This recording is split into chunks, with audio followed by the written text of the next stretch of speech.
Hey everyone, it's Friday, April 17th. Technically, I'm actually recording this on a Thursday because yesterday I went to sleep thinking it was Thursday all day long, and I got up today to record this, and I just now realized that it's actually Thursday. I thought it was Friday because time is irrelevant. Days of the week are a figment of my imagination, and I'm clearly taking advantage of that and just making up whatever I want. But this is going to go up on Friday, April 17th, so hello, my name is Joshua Fekesquest. Thank you very much for joining me once again this week, this Friday. Hope everyone's been staying safe, staying healthy. Still kind of reeling from Final Fantasy VII. Like, I have the craving to play more of it because I want to complete all the... I completed all the side quests that were given to me besides, like, the list of, like, things you have to do during fights. But I want to go treasure hunting, or I guess trophy hunting would be the thing. I want to hunt for trophies. I want to be a completionist with that one. So I might start doing that. Other than that, I've been so bored. I actually went back to work today, believe it or not. Being today isn't Thursday, not Friday. I went back to work Thursday because apparently paperwork is piling up on my desk and my boss doesn't want to deal with it. So he's asking me to come in for a few days. I think maybe 2 or 3. I could probably get all my work done tomorrow. But they're short shifts. I'm getting paid for it. I guess I can't complain. There's no one else in the office, so I'm not in contact with anybody. I'm not risking too many social interactions, so I'm happy about that. It's an interesting time. I don't know. I guess I'm just happy to get out of the house and do something, as weird as that sounds, even if it is work. I was actually at work today and thinking, wow, this is so boring. Then I thought about, could be bored at home and not making money, which I guess is the whole point of working in the first place. I mean, it's not the whole point, but nobody really wants to go to work. There are some people who really enjoy their job, and I envy them, but yeah, I don't know. I really don't. Time is relevant. So is my brain. I feel like sometimes I ramble about the most asinine things, and it's okay. I hope everyone got their stimulus. I hope you all are getting your stimulus. Actually, I realized that a lot of college students aren't going to get it, and I'm sorry. And I know you might be a college student because this is a collegiate podcast, but if you got it, great. If not, I hope you can get it. And if you can't, well, I'm sorry. That sucks. But, there's a bright future ahead because, let's face it, it can't get too much darker than this. I mean, I don't know. I don't want to go in those scenarios. I should probably talk about my guest this week. Guest this week is going to be Tor from... he's actually a CSL writer, Collegiate Star League writer. Him and I have been colleagues for a long time. We don't really talk. But I wanted him on here because he knows a lot about Dota. He's a Dota writer for Collegiate Star League. I don't know much about Dota. I'm a League of Legends guy. I like to have a variety of people on this show from a variety of collegiate backgrounds. And I don't think I've gotten to talk about Dota or Valve's infrastructure or anything like that. So that was the main reason why he's on. Obviously, we do talk a bit as well because, again, we're colleagues and we haven't actually got to say hey to each other in person or even in voice of any sort. So it took some time to get to know each other a little bit too. So I hope you enjoy it. And yeah, here it is. All right. So we've worked. And we've worked in Collegiate Star League for a while. I don't know if we've ever met. I've been to a few events. Have you been to the events for them? No, I have not. That's why we haven't met. I don't even know your name. What's your name, man? I'm Charles Harrison. I only know you as Torrasque. I don't even know how. I've always called you Tora because I don't really know how to pronounce it all the way, and I've never bothered to ask because I've never met you. So that's all right. It's just Torrasque, and online I mostly go by Tor. Gotcha. I don't mind Tora, but to me it's just like a wasted syllable. Oh, that's fair. Yeah, I'll just keep it with Tor then. So can I ask you? And I gave you some guidelines beforehand, and I know this is already deviating, but that's how my brain works sometimes, and we'll get on those guidelines pretty soon. And also this is something I see in a couple of other friends. You have a tag on Twitter, Cutieling, I believe. What is that? So, my journey in esports is I guess with a lot of people, I was gravitated towards the games because I was interested in them. And then I became aware that there was a pro scene, and I started watching the pro scene, and I just like found a group of other guys that also were interested in the same things as me. And the QT Ling is our basically mock up of a clan. Like, we didn't really do anything besides just like watch the games together or talk about them on Twitter and Skype back in the day. But yeah, well, that's basically my clan tag until I find a better one. Okay, yeah, I used to be in a clan like way back in the day, which is that's actually like where I started finding friends to play League of Legends with. Is it was a clan called Fever Clan, and from what I recall, they got kind of big, but it's not like FaZe Clan or anything like that. Yeah, yeah. But yeah, I actually sometimes undervalue the like importance of clans in the esports world because yeah, they're a great start for me. And like I've seen you wear that tag for years. I've seen a couple other people wear that tag for years. Was it Wise? Another dude Yeah. that works with us, Wise. He also is part of that too. And I've met him. He's a chill dude. So well, he wasn't chill when I met him. He was actually quite frustrated because like logistics with an event that was happening and like moving stuff. But other than that, outside of that, he was really chill. But yeah, I've always wondered that. I think I got the answer before, but I don't. It's been a while, and my memory is terrible. With Yeah, various yeah, fair things. enough. So, Charles, can I call you Charles? Or you prefer Sure, Tor? that's fine. Okay.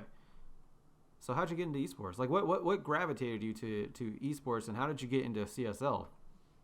I was gonna say if you want the long or the short answer, but I guess since we're here, you might as well get the long answer. Yeah. Um, I'm a very competitive person, and my entire family is competitive. So whenever it comes to holidays or like family get-togethers, like this includes my grandparents, like both sides, my mom and dad's family, we're all really competitive when it comes to card games, when it comes to pretty much anything. So whenever I'm playing a game and I realize like there's I could do be playing better or I could just like improve my game, I will just naturally gravitate to that. Whenever it comes to like an MMO, for example, I want to be like the top DPS. I want to be doing the most amount of damage. And if I encounter someone that is doing better than me, I want to pick up or like assimilate what they're doing. Like if they're doing this different skill rotation, if they're building their character a certain way, I want to like assimilate their knowledge so I can become better. So I can also just like be the best. When that applies to video games, whether that be StarCraft, Call of Duty, or Dota, I want to be playing better, faster, and just like know more than other people. So back in like Brood War days, um, I didn't know that competitive StarCraft existed until the early launch of StarCraft 2, like that whole year when they made that hell, it's about time launch video, and Yeah. the beta started coming out on back in Justin TV days, That's a and throwback. yeah, that's when I became aware that there was a pro scene that people actually played competitively. So I used to watch like Idra, Rhett, and all these other pros of a game that I really enjoyed and really loved, and I just wanted to like digest as much information about the pro scene as possible.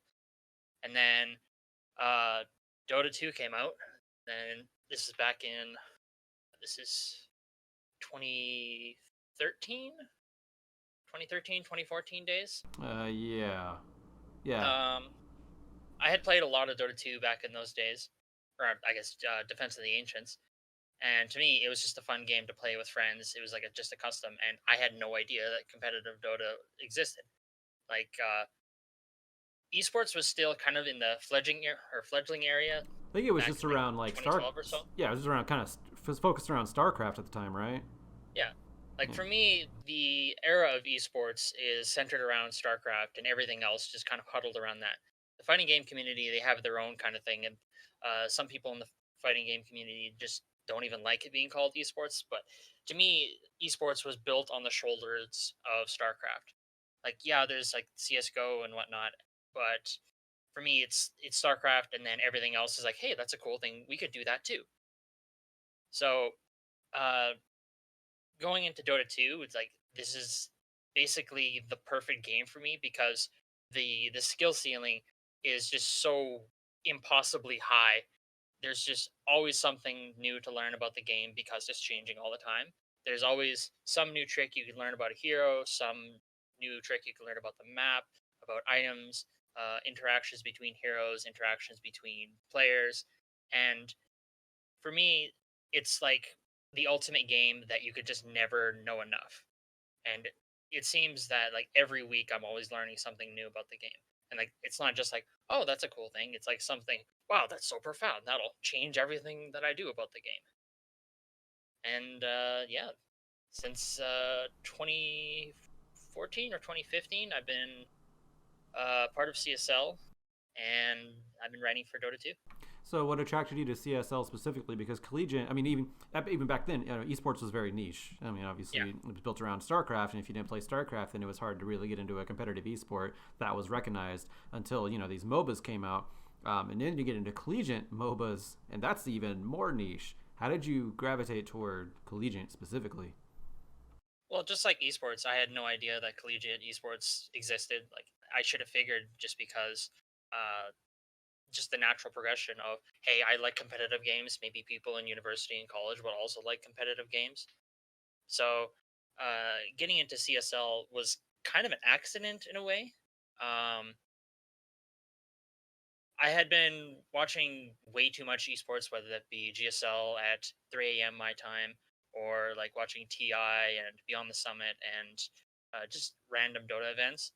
And Wiseling, he contacted me on Skype. He said, "Hey, so CSL, they're looking for a writer for the Dota 2." I'm like, "Okay, CSL, what the hell is that?" And you knew And he each other explained from it. the Cutie clan, right? The Cutie Yeah. Link clan. Okay, yeah, gotcha. So he asked me like, "Hey, can you write about Dota?" And even now, I don't really think that much of my writing abilities, so to speak. But I just I like to pride myself on knowing a lot about things that I invest time in.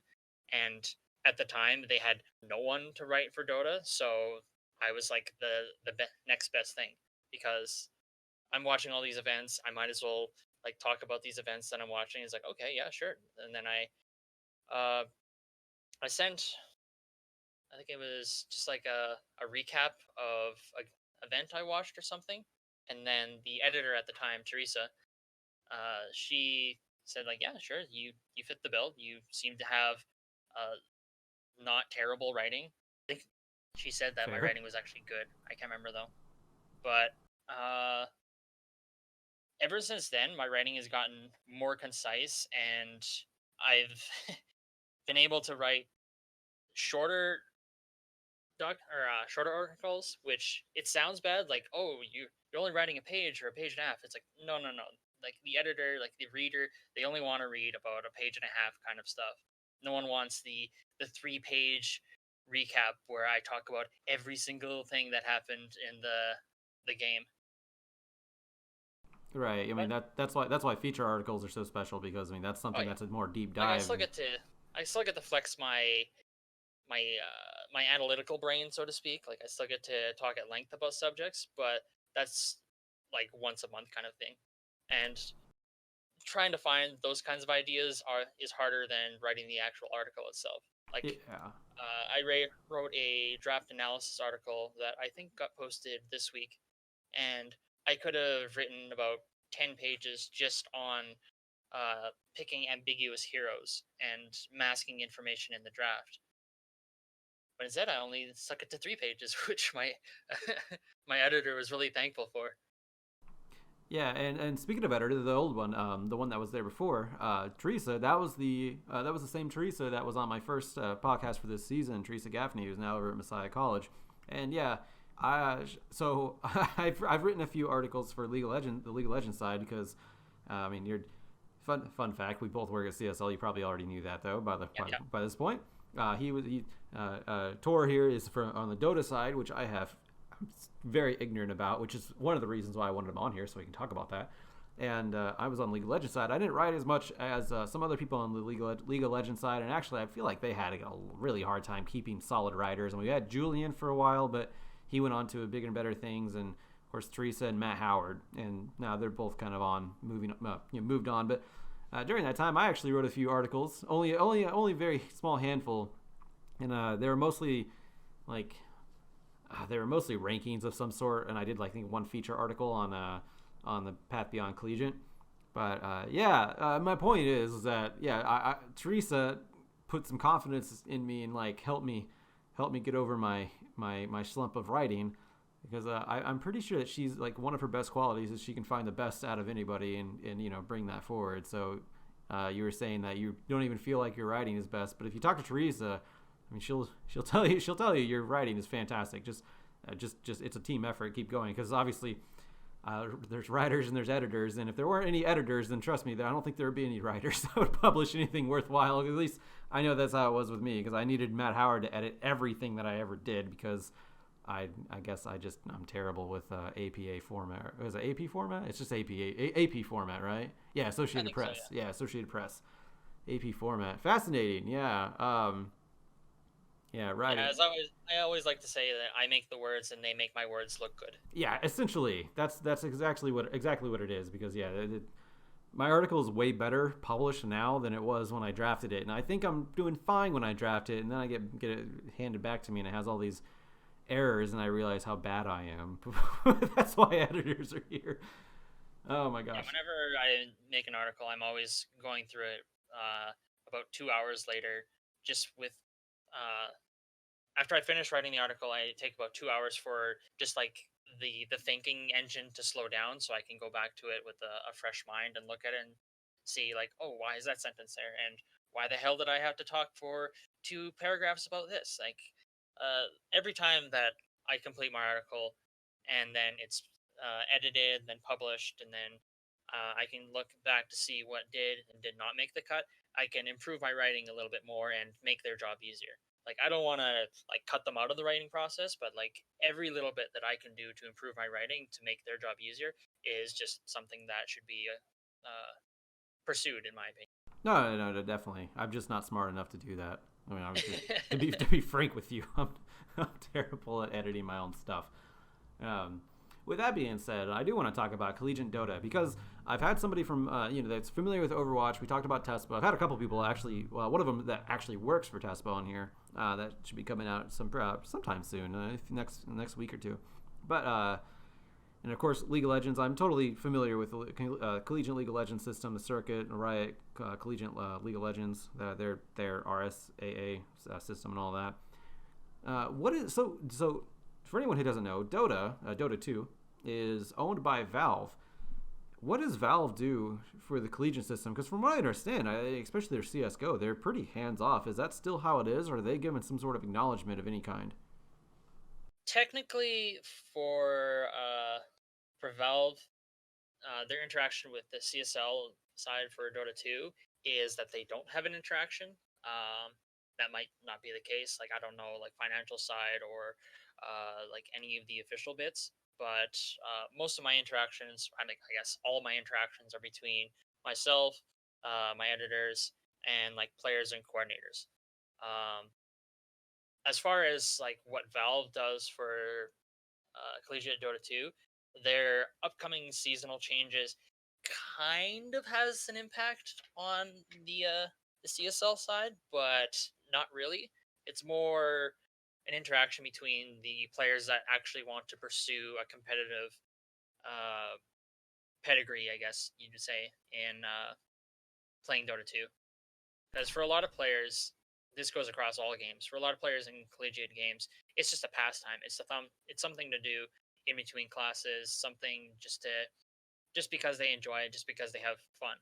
But I would say like 1%, if not lower, they actually want to pursue a professional career in playing that game. Like, for example, BSJ, he was one of the players in, I think, 3 years ago. And now he is like a pro, I guess caster would be, I guess he's a analyst? I should probably know this. No, he has some sort of commentary job. Well, he's a streamer full time, but he shows up on panels, and whenever he can, kind of like Cinderin, the kind of pro player. Okay. Uh, he tries to play competitively, but he doesn't have a lot of success. So he's put more effort into his like analyst degree, I guess. And since there's no like Valve is more hands off, and you said their communication is not having communication, we of course that's taken away from what we the things that we don't know about the financial assistance or if there is anything like that. Valve doesn't really offer any sort of like scholarship program because I know in the fields of competitive collegiate gaming esports, there's a lot of Overwatch and a lot of League of Legends scholarships, like Rocket League here and there. There's really nothing about Dota. Is that correct? I believe so. Yes. Okay, then yeah. So CSL is like, would you consider CSL probably the biggest collegiate Dota tournament, or are there other pop up tournaments that go along, or like any other leagues that go along with Dota in the collegiate system? Um, there was one a few years ago.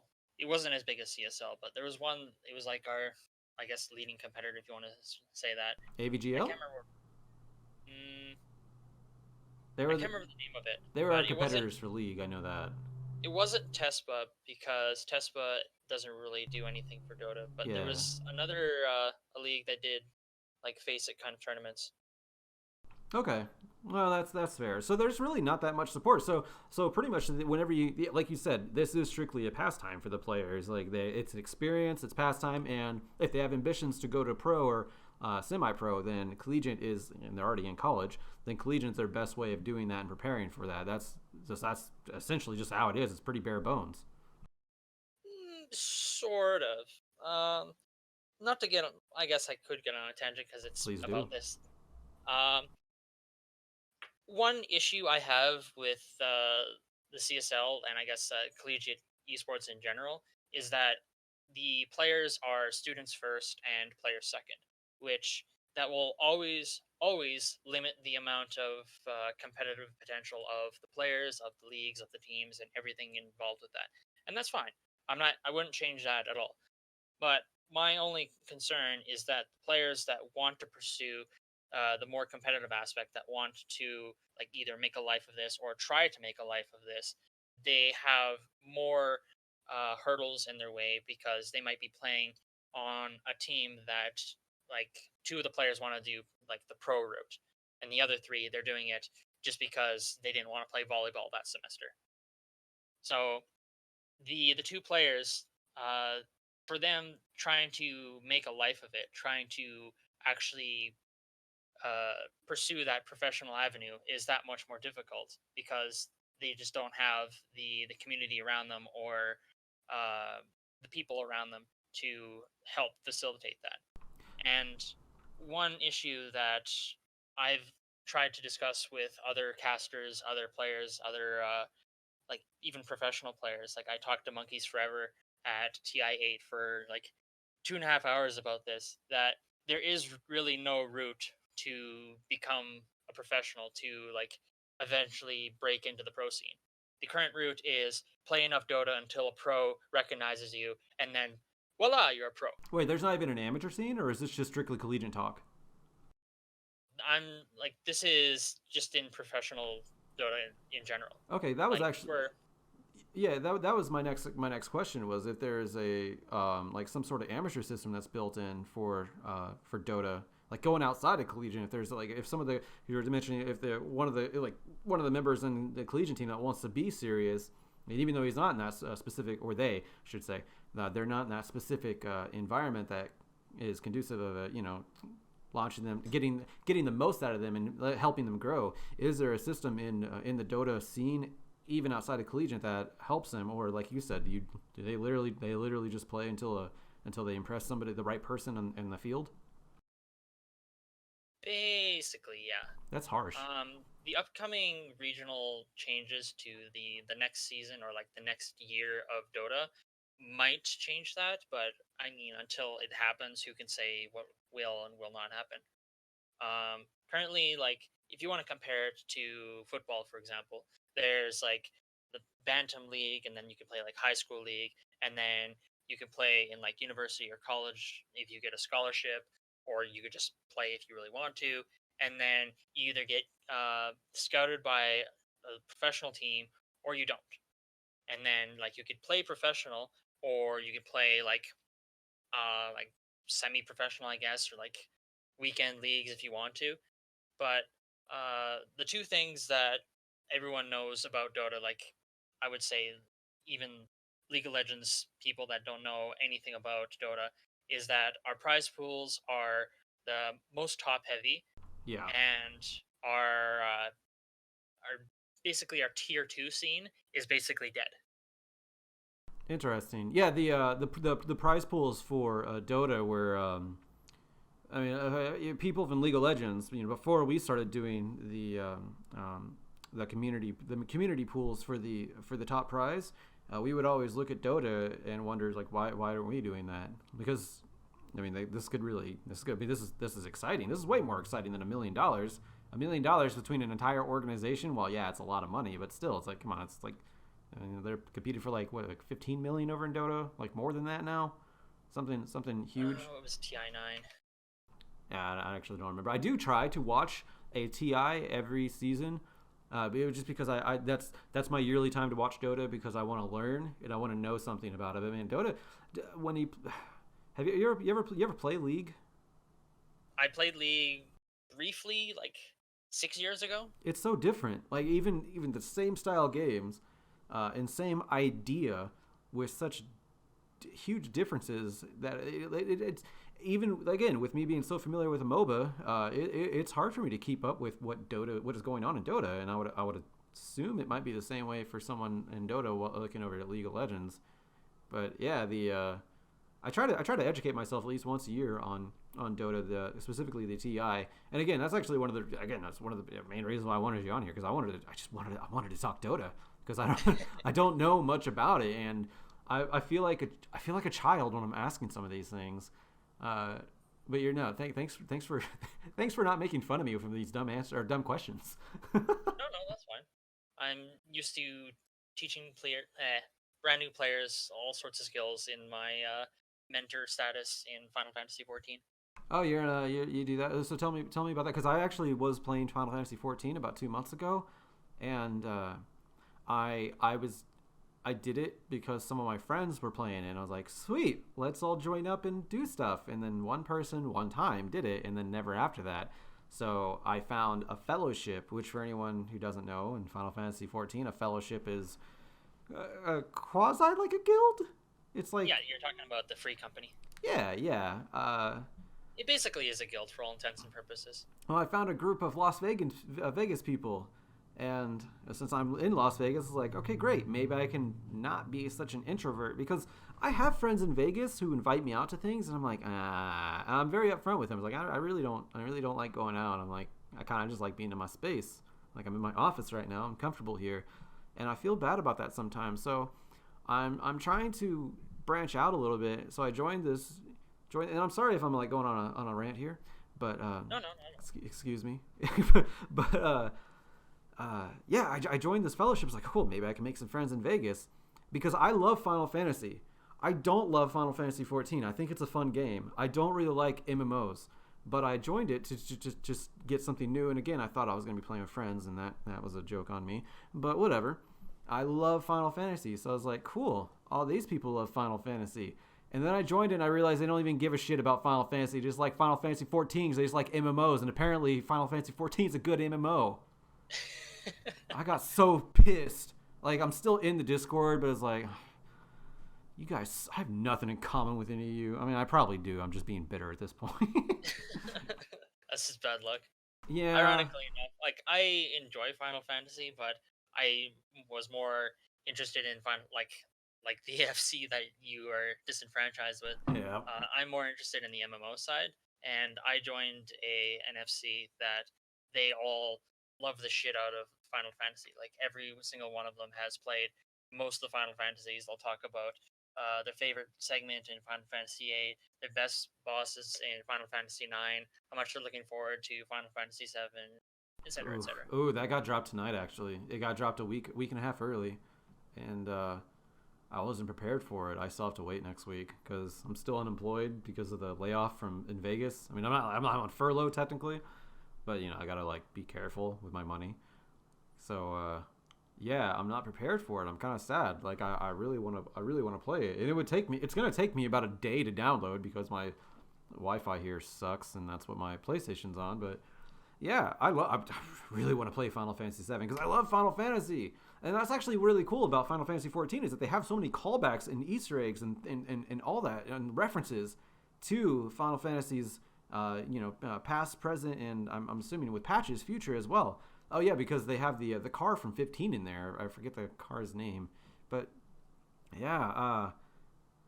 Yeah, there's all sorts of like the game is basically a giant love letter to Final Fantasy in general. And I've heard the story to what is it, Shadowbringer? Was that the I heard the story of that was actually pretty good. Is that true? Yeah, the game is pretty dry from Realm Reborn. That's the original. Yeah. Well, it was Final Fantasy 14, and then the game was trash, so they basically killed it and then remade it, and that's for Realm Reborn. Really? And then the expansion after that is called Heaven's Ward, which is a lot better than A Realm Reborn. And then after that, it's called Stormblood, and that is significantly better than Heaven's Ward. Not to say Heaven's Ward was bad, but just like everything in Stormblood is a lot better. And you're saying better as in story and things like that? Pretty much everything. Like okay. Mechanics are better, the quality of life changes are better, the economy is better, the story is better, the gameplay is faster and more fluid, and then going from Stormblood to Shadowbringers, it's also just much, much better. Like the soundtrack in Shadowbringers is absolutely amazing. I have heard some of the music because my my YouTube algorithm for my own stuff is keyed into me, so it does play a lot of Final Fantasy things, and the ones I don't recognize are the ones from Final Fantasy 14, but they're all pretty beautiful. And actually, now that I played it, I actually do recognize some of them, and I yeah, the music is absolutely beautiful. The game itself is very beautiful, and I'm kind of sad. So I played all of Realm Reborn, and I can see where it's extremely dry because, I mean, there was only a few like real action, like decent action sequences that really developed a story. Other than that, it's a bunch of fetch quests, and it was kind of a slog to get all the way to level 50. But the development team is aware of that, and they're actively trying to take steps to accelerate the step from A Realm Reborn to Heaven's Ward. The problem is that the game is built as a story-focused game. Yeah. So if you skip over certain quests in A Realm Reborn, like if you get some you could just buy a thing online that just gives you the Heaven's Ward story or like the Stormblood story, and then it's like, hey, I'm done Stormblood as soon as you buy this thing. But because the game is so story focused, if you skip over certain quests, you're going to be at a certain part of the game and it's like, what the hell is going on? Who is this? Why do I care? All right. I went through all the quests. I was a summoner, went through all the quests, all the summoners quests, and the main story quests with Minfilia and the ragtag group of I don't know, like, how do you describe them? That would be the science. Yeah, they're all really pretty is what they are. But yeah, yeah. Oh yeah, that's another thing too. The game is very anime. I've noticed. It's very. Oh yeah. Which I think that's another thing that didn't really resonate with me because I do like anime, but I'm super particular and I stick to my particulars and I don't go outside of it very much. And the Japanese voice actress for Yoshidola is the voice actor for Darkness in Konosuba. I don't even know what that is. What's Konosuba? It is a fantastic parody anime. You know what an isekai is? I don't. Please educate me. I'm more than happy. I don't like being ignorant, but I'm not in tune with the culture. So an isekai is probably one of the more popular genres these days. It's basically a guy. It's always a guy in like the normal world. He's usually an otaku, shut in. He gets put into a fantasy world or some like game world, and he has to take his real world knowledge and skills and apply that to this fantasy world. And Sword Art Online is an isekai, for example. Oh, I know that one because that's a game also, right? I think the game came after, but it is game based. Yeah, they're stuck in a MMO. Yeah. Okay, I know that one. I've heard of that one. Okay, so that specific scenario that you just described, that is a genre. Yeah. Just like a harem is a genre as well, where it has to be like usually one dude and like multiple women, correct? Yeah. Okay, Fascinating. And those are really popular these days. And that's something like is that something like Final Fantasy? Like how does that tie into Final Fantasy 14? Oh, just that the voice actress for one of the Oh, characters that's in right. Konosuba That's is. It's funny. Her character couldn't be more different in Konosuba than it is in Final Fantasy 14, because the her character in 14, she's like really reserved and she's really knowledgeable and stuff, and she has like some fun dialogue here and there, but most of the time she's like really serious and about stuff. And then her character in Konosuba is this masochistic paladin that likes being hurt. ooh. I don't know. I like that. Oh, that shows some range though. That's really cool. So that's fascinating. Yeah, I will get back into it one time. So I did all the I'm sorry, Realm Reborn, all the things in there, and then I stopped. I didn't get any of the expansions, which I love that they have. I mean, I know the expansions are on sale right now, but I'm gonna buy Final Fantasy VII Remake. But I do like that you can buy Shadowbringer, and it gives you all of them, which is a big incentive for me. That I'm like I said, I'm gonna go back to it eventually, and I'm looking forward to it because I've heard so many good things about the story, and I like to the point where I've heard that if it weren't an MMO, if people didn't focus on the MMO side of Shadowbringer, it would be lauded, touted as one of the best games of the year that came out. I think it was like last year. Was it came out last Mhm. year? Yeah. Because of the story and everything, which is so beautiful, and of course, like you said, the music, and the music is always something that's always such a big hit for Final Fantasy because they're extraordinarily iconic. So I am looking forward to it. I just haven't gotten to it. I feel like we got off track. I'm all right with that, but we did get way off track because we were talking about Dota. I do want to know more about you though. So right now you're working. I mean, you're doing CSL. Well, obviously, I guess you're not doing it right now because I mean the season's kind of Because our canceled. league is dead. Hooray! Coronavirus. Oh gosh, yeah. It's. We'll talk a little bit about that. I have noticed as the podcasts go on for this season, because this is the season that I brought it back for during the coronavirus, is that like I've noticed that every podcast I've done, as it goes, I've talked less and less about coronavirus, which either means that I'm trying to phase it out, not focus on it, or it's just part of my life now, and I don't. It's just why we talk about it. It's there. You talked about it yesterday, so. But I do still want to talk about it. But as far as you're concerned, what ambition do you have any ambitions to stay in esports or anything like that outside of the CSL, or pursue anything on a more I guess on a more organization base that will make you a living? Because I know, like I do know that most CSL work is primarily, unless you're one of the higher ups, just side work. Is that correct? More or less, yeah. Like CSL is technically like a volunteer organization. It's just like they just started paying their volunteers one day, and it's like, okay, sure, we can pay you for your articles Yeah, or pay bless you for them. casting and I stuff. was It's so like, oh, happy when that happened. Oh my it's like gosh. I'm getting paid for this. This is I awesome. I I was was already doing it because I enjoyed it. I know I was ecstatic. I was like, all right, sweet, let's go. I get paid for writing about Dota. Fuck yeah. Yeah. So what are the goals with you for this? Is there anything, or is this just strictly a hobby and you know how to separate it? Um, if I had my choice right now, I would like make my own kind of like field in Dota and in like esports in general, and it would be the tactician role, like the person that breaks down what other teams are doing and like dilutes their strategy into a few key points to accelerate the success of their own team. That's like an analyst, And right? basically, yeah. Yeah. A lot of analysts, they are stat based, which it makes sense because the stats are what explain their data points, right? Yes. So a lot of the analysts on like panels and stuff, they all talk about like key heroes, like Purge, for example. He'll have his weather report at TI, and he'll explain key plays made by these teams. And I would have a more general focus, like these are the kinds of heroes they like to play. These are the kind of picks they do.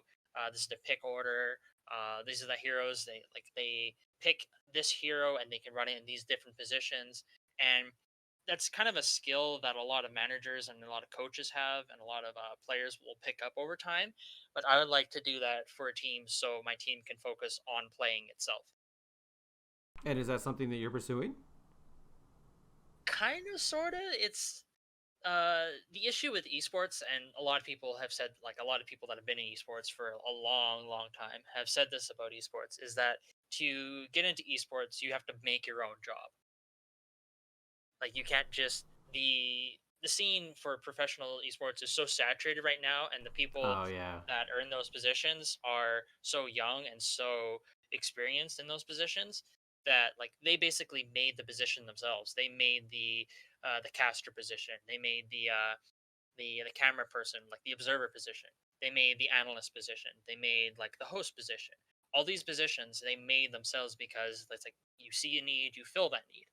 So I don't think that there is a need for my strategist position, but I would like to see that need filled because I see so many mistakes, so many very obvious and stupid mistakes made by teams because they are lacking that ability on their team.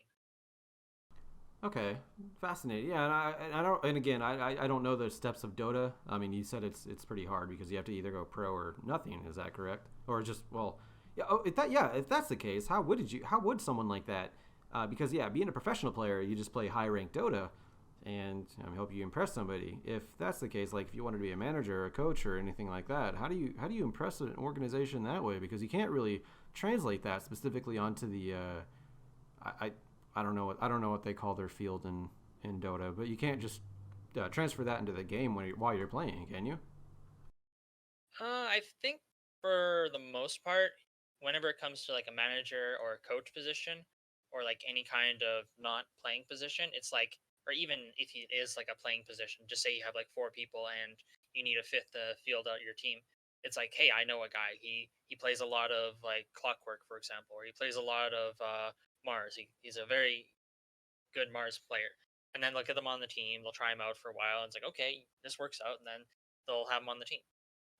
Same thing for like manager or coach. If that's a thing that they can afford on their team, or if that's a position that they are interested in, then it'll be like, hey, I know a guy. He can do this for us. Like for example, one of the players for Rutgers, he's the what's the word? He's like the overseer or the manager of Rutgers esports, like at the whole school. Okay. And he used to be a player, and Is this Diego? yeah, this is Hey, I know Diego. yeah, Diego Storm Soldat. Yeah. And he was or is the manager of, I should know this. Uh one of NA like B teams. Not Chaos. I can't remember It's right now. J Storm, right? Yeah, J Storm, that's Yeah, right. yeah. I just looked him up. I'm not a wizard. I just typed his name in by. I was like, as you were thinking, I was like, okay, I got this. I can do this. I can fill it. I can keep him from crashing here. I got this. Go on. But yeah, like Diego, I'm pretty sure he just became the manager because it's like, hey, I know this guy. He manages the esports at Rutgers, or I know this guy. He seems like he's got his shit together, and then we'll have him be our manager. And then he became the manager. Fascinating. It sounds like the infrastructure in Dota is like the Wild Wild West, and you just kind of compete and go out there and just be better than the next person, and that's essentially it. Because, like you said, I mean, there are a lot of made up positions, and I know this specifically because I worked in I worked in a startup that the CEO got demoted and literally got put in a made up position so he can keep his job there because he was friends with everybody. But there, it sounds like the infrastructure for Dota is I guess lacking would be the term that Valve is maybe perhaps a little bit too hands off. Would you like to see Valve actually like do you like the way it is, or would you like to see them be more proactive and set up everything and actually devote their a lot of like more resources to Dota rather than spreading them out? They have a lot of things going for them, obviously Steam and CS:GO. They have quite a bit of resources into, but Dota it seems like it's kind of got pushed to the side. How do you like? Would you like to see more infrastructure, or are you so used to it that you've kind of come to terms and you like it at this point? I suppose it's kind of two sided. Like the first part is everyone's paranoid of that. Like no one wants riot to happen. No one wants that company to come in and to say, "This is what you're doing. We're going to decide all the things. This is how it is." No one wants that to happen to Dota because if that happened to Dota, Dota would die just flat out. But at the same time, um, for the last I would say 4 years or so, everyone from like the casual 1K player to the TI winners, they have been asking and begging Valve like, "Hey, do more for the pro scene, do more for tier one, do more for tournaments, do more for the players, do more for the tier 2 scene. So there is a tier 2 scene, so that there is that roadmap from being some pub star to amateur player to B string on a pro team to playing on a TI kind of thing. So there's been a lot of people clamoring to Valve to try to get Valve to do more. And Valve, to their credit, they've actually been listening to players and to the community and to casters, and they've been doing more over the last 4 years than they ever have before. But a lot of people, myself included, would argue that they just haven't been doing enough. And there's that fine line between doing as much as you want and doing too much, because there's that scale between, like, okay, this is happy, I can do what I want, to okay, this is exactly like Riot, and Yeah. I would just go play League of Legends if that was the case. Yeah, and you got a lot of restrictions you have to work around and approvals and things like that. Yeah, like no one wants to have their lineup banned out because Riot doesn't like it. Right. Yeah, they're doing that right now with the Collegiate realm, which on the Collegiate side, Riot is actually pretty lenient. JT Vandenbree and Sherman, they both do a great job, and they're both very willing to work with most organizations and students. But I mean, that is something that CSL has to work out next year, because Riot has established rules that there can't be large scale tournaments. I believe it's of 20 teams or more, which obviously CSL has like hundreds. So Yeah. that's going to be something to overcome next year. And I'm wondering how I do wonder how it's going to go. But that is a big dichotomy between the almost totally hands off of Valve, and then the more we're the parents of this company, of this game. You got to kind of have to do what we say. So that is a very interesting dichotomy, which is one of the reasons why I'm so interested in your take on Dota, because I don't know much about it, but what I do know, it just seems like such a different world, and I'm discovering that it is quite different. And I don't know. Yeah, they both sound like hell, honestly. I don't like either of them. But I mean, if it was a perfect system, then everyone would play in that system, right? yeah, that's true. Yeah, it is interesting how what's going to happen with League of Legends next year for CSL. Obviously, CSL doesn't need League of Legends, and it is nice to have. Obviously, it is a big part of CSL, and there's ways around it. You can do small batch tournaments, invitationals even, and then of course help set up tournaments around the country. There are a couple of organizations that already do that, and CSL has done that, has experience doing that, and they could just do it more if they wanted to pitch themselves that way. That is a little bit more overhead because they have to go to actual live events more often, but next year is going to be interesting, especially for League, because of what Riot's done. And who knows, Riot might work out with them where it's like, oh, we don't care, you're CSL, you've been doing this for years, just do it again, and I don't know, be kosher. But yeah, it is an interesting dichotomy, and I'm really glad to get your take. Other than that, man, how you doing? I haven't really asked how you are doing, because I was really interested in Dota, and I was also interested in your name because I just didn't know it. And I talked to you a lot on Twitter. Well, I won't say a lot, but when you're like, oh, we are pretty kosher on Twitter, and I don't really know much about you. Like, how you doing? You live in Canada, yeah? Yep. How is it up there? How's the quarantine going for you specifically? My life hasn't really changed at all, because I'm basically a hermit that stays at home all day playing Me too. games and watching anime. Yeah, that's what I'm saying. I'm already an introvert. I don't want to go hang out with my friends. Like, one of my friends invited me for D&D like the week before the lockdown in Nevada happened, and I told him no. Mostly, I was actually scared of I was already practicing social distancing, like as an actual declaration. I was like, I'm going to practice social distancing, because I did want to play some D&D, because I don't ever play. I've played it one time, and I really love character creation. And I told him no. Well, you know, there is a online resource for playing D&D. There is, yeah. What is it called? Something Roll? Roll20. Roll20, yeah. One of my friends got me on that. That was actually the first way I've played D&D, and it was all right. But I've been playing on Roll20 for like 6 or 7 years with the same group of buds. Yeah, apparently. I mean, I've heard really good things about it. I did like a one-off that was done within like 3 or 4 hours.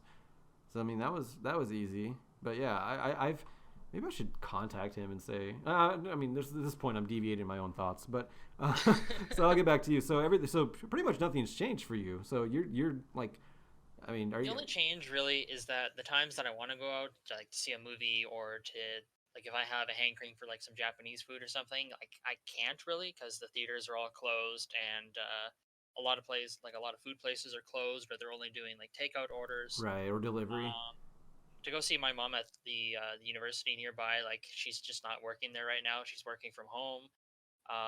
My dad's a carpenter, so he still has his job. He's still working. It hasn't really affected him at all. Whenever he goes into a store, because he's been smoking most of his life, whenever he has his smoker's cough, which I can recognize that as Uh, smoker's cough right away. Other yeah. people like, oh, he's infected. Stay away. Yeah, my And they wife. look at him because he doesn't understand what it is to not touch his face. It's like, Dad, you're gonna catch this eventually. Just please stop doing that. But Yeah. he'll be fine. He's really old, but he's like, my dad is weird. He's like, I should know this. He's like 65, 66, but he looks like he's in his like late 40s to mid 50s. Bless Like him. people That's good his genes. age, like people that he knows that are his age or younger look 10 years older than him. My Wow. mom and I always joke that he fell into a fountain of youth when he was young. Oh, that's good. That's good for you, right? I mean, that might you might get that gene too. As Uh, far as like other effects on my life, my older brother and his family, his wife, so my sister-in-law, all of her friends are from Ontario, so she's always getting the secondhand anxiousness and the anxiety from all of them in Ontario. So she's on that spectrum of like no caution to too much caution. She's like closer to too much caution.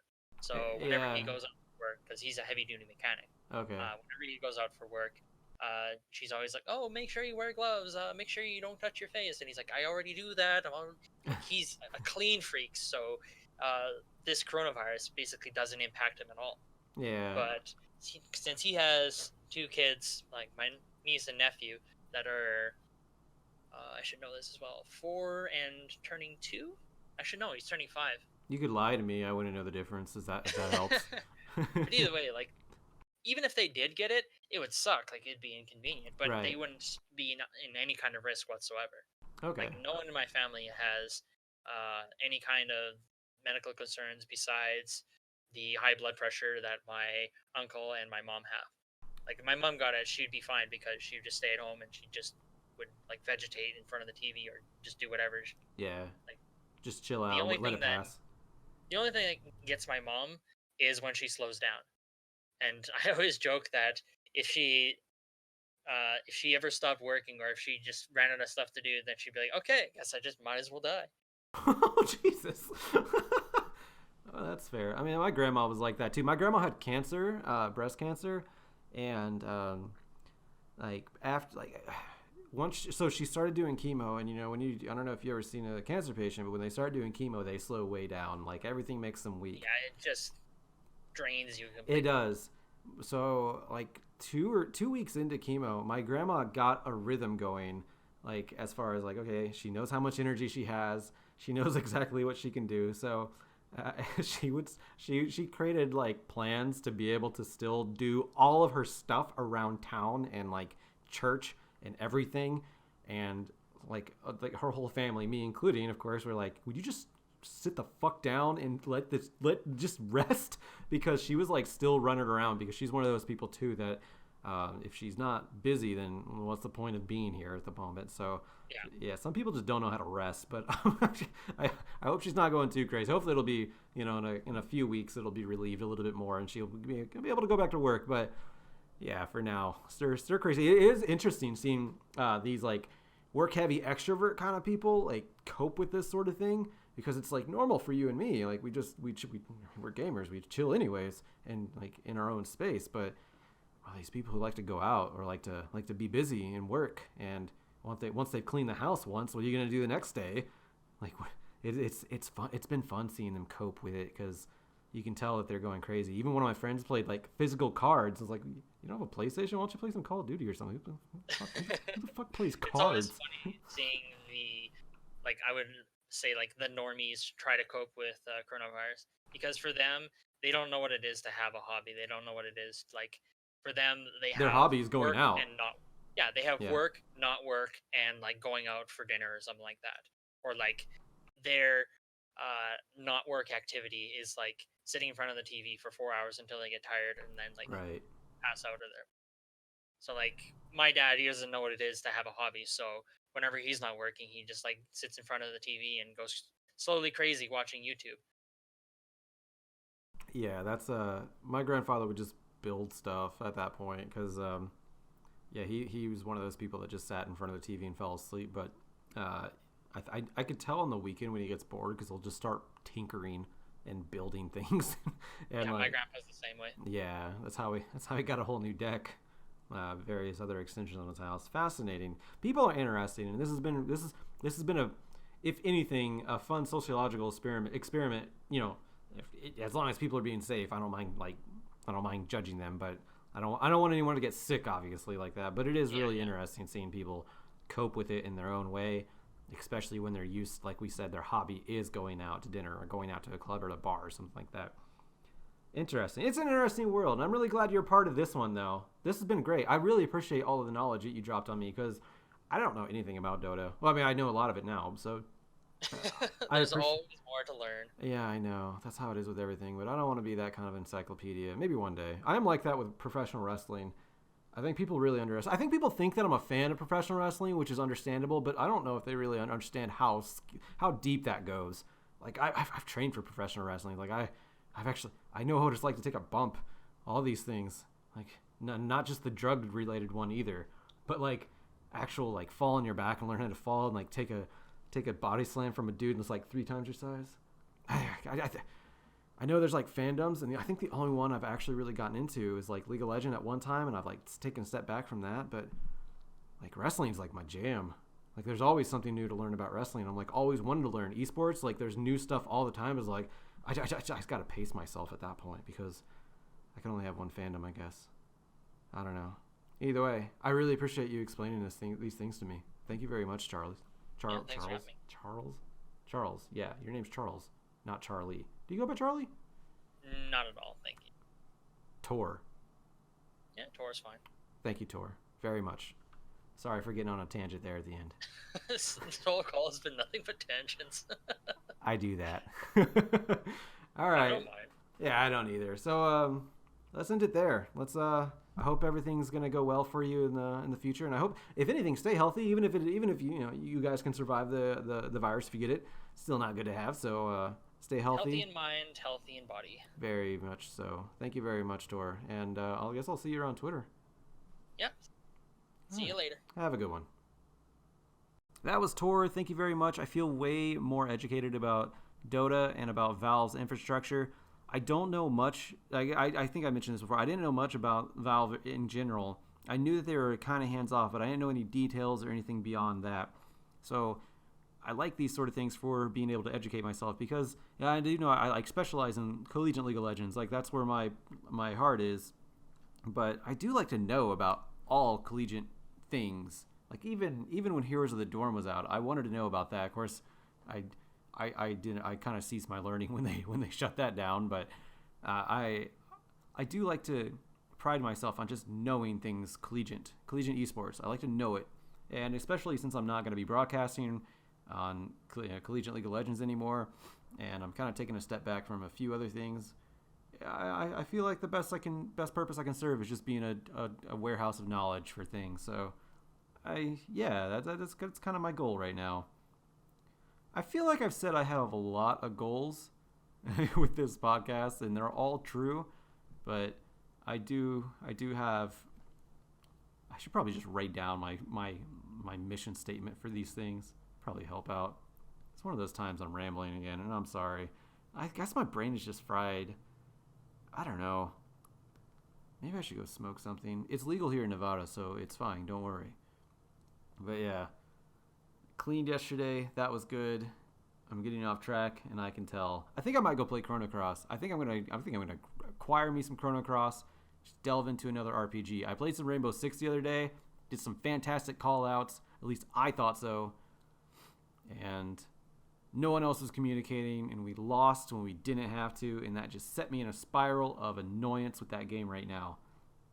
Sometimes it's good that I can do that and be annoyed because that keeps me from playing it more, but at the same time, I wish I weren't annoyed so easily, because now I have to deal with my attitude myself. But it's okay. I love you all. Thank you very much for joining me. My name is Joshua Fequez. You can follow me on Twitter at Fequez, P-H-E-Q-E-S. And I will, of course, put Tor's Twitter on the description below. And yeah, I'll see you Monday. My next week is, I think, are going to be my last 2 episodes for the season. It's going to wrap up season 2, and they're both super in-depth episodes about 2 people with 2 guests that are extraordinarily knowledgeable in the field that they work in.